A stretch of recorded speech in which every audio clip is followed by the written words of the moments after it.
Hey everyone.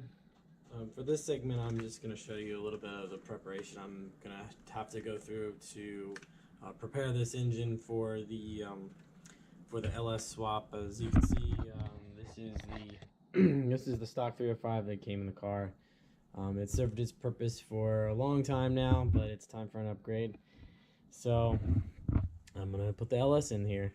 So I have to do some fuel upgrades because ultimately, if you're not familiar with LSs, they're a little bit different from the traditional small box in the sense that they don't have the mechanical fuel pump that's attached to the camshaft like this one does. So what I'm going to have to do is I'm going to have to prep this fuel system so that way it can take in electric fuel pump, which I haven't purchased yet, but eventually we'll get and probably set up. I don't know where I'm gonna put it. Not really sure. The fuel pump itself will probably go on the frame somewhere near the fuel tank, obviously below it. But there's also going to be a regulator involved and probably some other things that are involved. And where I'm gonna put those, I'm not sure, but maybe around here somewhere. But for the time being, I'm gonna start getting this thing ready to accept that. So this will probably be the first part of many in doing the fuel system conversion. So to start out with, I got this fuel gauge from Spectre just so I can kind of see what the fuel pressure is that I'm running at from the stock fuel pump. That's the mechanical pump. So just kind of wanted to see where I'm at so I know kind of what to do. Ultimately, I think what I want to do is probably take that Brawler carburetor that I got and take this one off and run that on this engine to see how it performs, and maybe just run it for a little bit, get it broken in or whatever it needs prior to actually putting it on the LS and throwing it in the car. So that's ultimately long-term what I think I'm going to do. So I'll probably also run this engine with an electric fuel pump as well, so that'll kind of prep it as well, and that way, you know, it can be a quick swap and hopefully speed up the process, and I won't have to go through the whole thing of letting the car sit for a long period of time, because this is also my work truck, so I want this to be up and running as soon as possible. So you know, the shorter I can have it down, the better, and in this case, I'd like to just get the engine out, put the new one in, and hopefully go as quick as possible. So in preparation for that, that's kind of where this fuel system preparation is coming from. So first things first, just going to replace the fuel filter, and then I'll attach this inline gauge in as well, and we'll kind of go from there and see what we're doing. So enough blabbering, I'll go ahead and get this going, and you can watch me do it, and hopefully I won't have fuel all over the place, but with this kind of thing, I wouldn't be surprised. I suspect there's probably going to be some leaks involved as well, but I'll have to fix. I am not going to put thread sealant on this just yet. I'd like to see how it does first without it, so right now I'm just kind of putting the gauge in. But I'd like to see how it goes first without the thread sealant, and if we need it, we can use it, but prefer not to do it if possible. So we'll see what we can do here.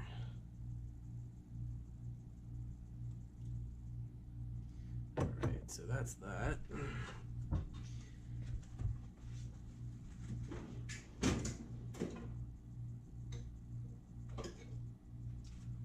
And I did get two different size hose clamps because I wasn't sure what size to work with here. I believe this hose is I want to say it's a 3/8, I believe, so hopefully one of these hose clamps will work.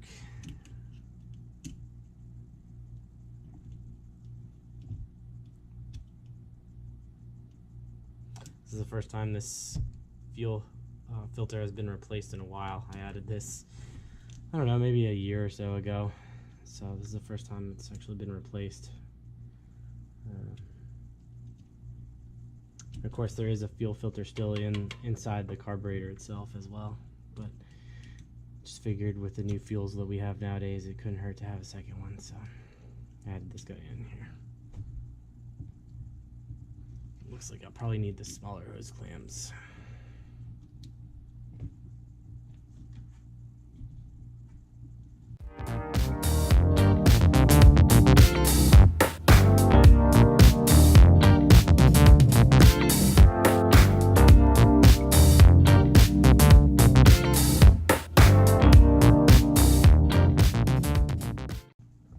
Fuel flow, as you can see, goes this way. So we have the bottom over there, which is why I put the short hose right here.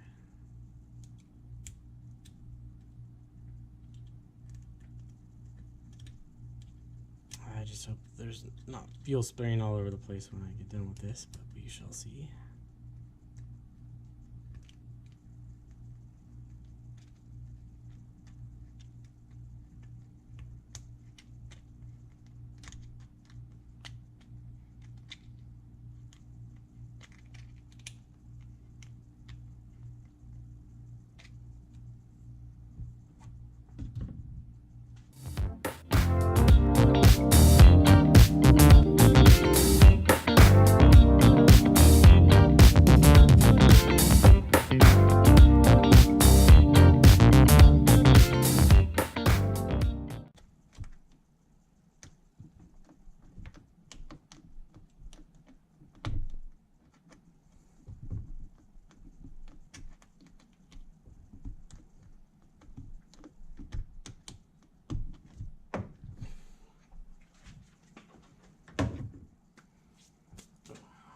Alright, I think we are all set here.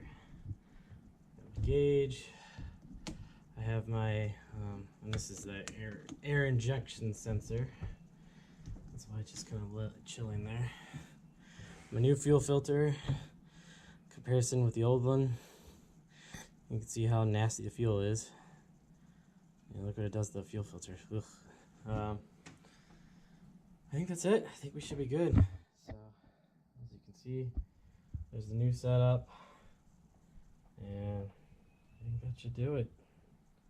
So let's go ahead and get her started. Okay, well, as expected, I did have to put on some thread sealant on the gauge there, but I just put a little bit on the gauge and it seems to be working fine. So as you can see, no leaks, at least not right now.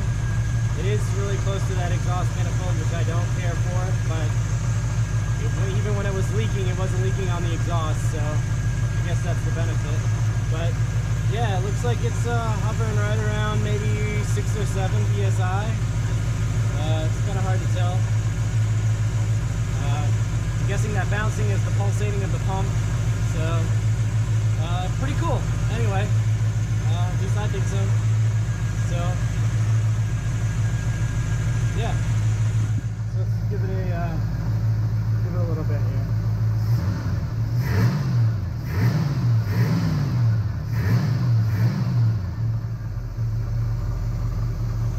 Yep, still no leaks, no changes in the pressure. So, all right, I think we have a good baseline. This will give us some guidance on where we need to be when we tune up the fuel system for the LS. All right, thanks for watching.